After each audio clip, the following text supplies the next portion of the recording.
welcome you to a colloquium. It's now December 8th, 2010, Wednesday morning, 589 Fifth Avenue, right opposite Rockefeller Center. We have a colloquium on Summa Metaphysica, the two-book series, God and Evil and God and Good. God and Evil was published in 1988. God and Good was published in 2008. We have with us Professors Lauren Schiffman and Micah Gottlieb, currently at NYU and Princeton respectively this year. Okay, so the ground rules are there's no holds barred, nothing is off the table, and logic and truth are the supreme ultimate goals here. So I'd like to start off with throwing out to these distinguished professors, getting rolling. What are some components of Summa Metaphysica which might have intrigued you? Let me start with Professor Schiffman. Well, in rereading the second volume, I've been kind of intrigued by this idea of God realizing his potential for a variety of reasons. Normally we assume in Jewish philosophy, which has been very much influenced by Aristotelianism, and also Jewish mysticism is actually very much influenced through Maimonides by Aristotelianism. We assume that it's not really possible for God to change. And it appears that if you speak about a God who's reaching his own potential, that there's some kind of a progress that's going on of within God or something like that. And normally this would be considered to be rather, let's be honest, strange. Now, in this case, it seems like it's an extension somehow of the overall assumptions of Volume 1 that the growth of the human enterprise and of the world around us is really playing out one's potential. But with the divine, it's a rather original idea and needs some clarification. Professor Gottlieb? Well, I think what I was struck, first of all, with Volume 1 is the real profound optimism in the book. You're facing the issue of evil, and the Holocaust is clearly a very important component of this. It's kind of prime in your mind, and what I was struck by was this profound sense of optimism about human potentiality, human potential, and also really this kind of faith in human progress, which I think, is a very bold move to make, and I think a lot of people have shied away from embracing the notion of progress after the Holocaust, and I think that comes out even more strongly in Volume 2, where, again, just to repeat what Professor Schiffman said, that again this idea of the progress and the development of the individual's capacities then is given this kind of cosmic dimension, which actually, I mean, there are roots, you see this kind of concept in German philosophy and Lessing, Hegel, things like this, and thinkers like this. But it's kind of interesting to bring this into the Jewish context. Yeah. So first, my plan is to touch base with Professor Schiffman about his thoughts. I want to get back to you. Maybe you can extrapolate a little bit of vis-a-vis, even minimally, vis-a-vis Lessing and Hegel, how they might dovetail into this, or how I might dovetail into them. Okay. Fair enough. So we have to be careful. We know we have to play by the rules. So yes, Professor Schiffman. Yes, I would say that normative Orthodox Jewish dogma would bristle at the concept of an evolving divine. And respectfully, and you're not challenging the genuineness of my metaphysics. You're pointing out that it might not be consonant. You're implying it might not be consonant with normative Orthodox Jewish dogma, and you're right. I agree. And I feel that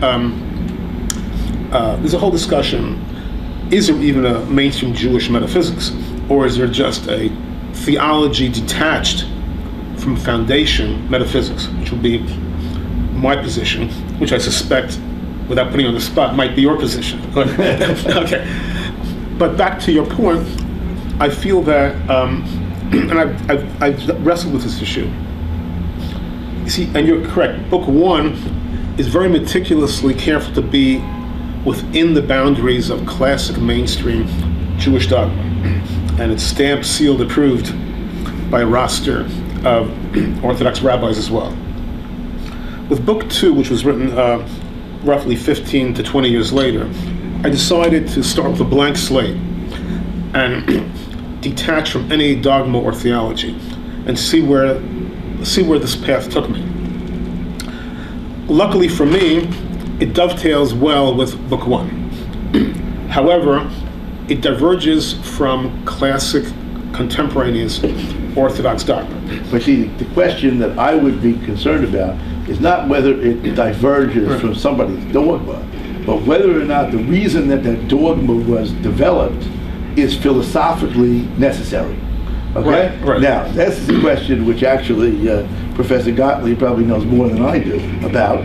However, my understanding is that the reason why some of these conclusions were reached in the Middle Ages, and even earlier by Aristotle, is because actually they're logically correct. Now, this is not always true, because sometimes they're built on assumptions that we no longer accept.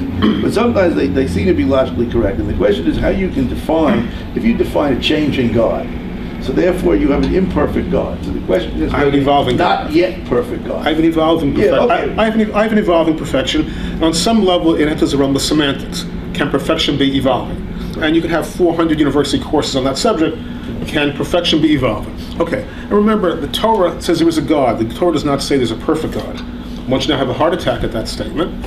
But one can make a case that the God of Israel does make adjustments, and the God of Israel never self-asserts that the God of Israel is perfect. If we say that perfection means non-evolving, so this becomes evolvement. But getting back to your main point, we tend to hold Aristotle, Maimonides on a very high pedestal, whereas respectfully, their metaphysics are fatally flawed, demonstrably fatally flawed. And there are major gaps in their respective metaphysics. And if they were so strong, they would be more prominent today. So what do I mean by that? From my humble perspective, as your humble, erudite student, metaphysics need to address certain key points. And I call these grand philosophy points, also known as the questions 5 or 7-year-olds ask, but never get answers to. Okay, here's some of the basic questions. If there is a God, if there's a classic God of Israel, where did this God come from? If there's a classic God of Israel, why is there a Holocaust? If there's a classic God of Israel, why have you and I never directly encountered this God of Israel? And if there's a classic God of Israel, where is this all heading? Next, on the other side of the ledger, if there is no God or no classic God of Israel, where did the cosmos come from? If there is no God, why is there a cosmos? If there is no God, where is the cosmos headed? And whether or not there is a God, why is there gross evil? So from my humble perspective, neither Aristotle nor the towering Maimonides and all deal with these issues adequately, or even that isn't exactly the question. I'll explain to you why. Okay. Because the question is, on some of this, whether or not the points made on a particular issue are correct. Now, there is no question that when you read the Bible and you read the Midrash, and certainly when you read Jewish mystical literature, there are, let's call it, changes of mind of God. There are reactions to newer circumstances. There are even things that you would call, if you didn't have some kind of theological baggage, errors or mistakes in the way the narrative tells it. Okay. But that isn't exactly the issue, because of all the questions you raise, there's one that sticks out from all the others, and that's, where does God come from? Now, of all these questions that you mentioned, in each one of them, we could argue the particular issue one way or another, and it wouldn't necessarily matter. But the question of where does God come from would.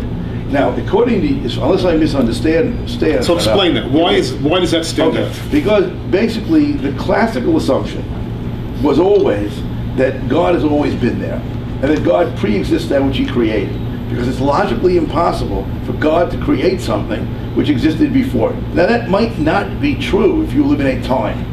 And admittedly, this gets to a whole question that we have to address sometime, that a lot of what we're talking about is how we understand things around us and not what they really are. Okay. However, the point is that those assumptions, at least within the way most of us talk when we mention a God, are actually correct assumptions. Because we assume that the God, and I believe you write this, is essentially the creator of the universe. Now, if that's the case, if that's the answer to the kid's question that you mentioned, somehow or another, even if we don't know how, then if the potential is developing of God over time, then it had to have a starting point. If it doesn't have a starting point, then it doesn't seem to make any sense that it developed from A to B. So therefore, if there has to be a starting point, right, that's what you need to explain. You need to explain how that there is a starting point. Now, one other point about this, which is that in a certain sense, the reason that this question differs from all of the other questions is because classically, at least in the whole Western religious tradition, it is like so fundamental. Something that you can say it's wrong, I don't agree with it, that's fine. But you do have to address it. I agree with you 1,000 trillion%. Okay, I'm going to come back to you with your permission after Professor Gottlieb perhaps fleshes out some of his remarks before. Right. Might be able to explain some of mine better than I do. Well, actually, I would want to maybe come down from the lofty heights of metaphysics down to politics and maybe even religious polemics, because I think that there has been classically a strong resistance on the part of many Jewish thinkers to embrace the notion of the progressive development of humanity. And the reason for that is, well, you can really talk about it in sort of two directions. One is in terms of the sense that this is an adaptation of a Christian argument, that the sense of supersession, the sense that the later generations understand more than the earlier generations, and that the question is, and that's always among Jewish thinkers has been a very problematic position, something that they've resisted. The second question has to do with the second issue has to do with the issue of God's justice, and the question is, if God is just, you might think that that should involve the idea that in every generation, people have an equal opportunity to perfect themselves. But the notion of kind of a progressive education of humanity seems to imply that people at later generations have more of an opportunity to perfect themselves, to fulfill themselves, I think is more the term that you use, than individuals in an earlier generation. And so that was seen by certain thinkers like Moses Mendelssohn as contravening divine justice, or divine goodness. Okay, so you've opened up 300 discussions right there. I just want to add one point about progress.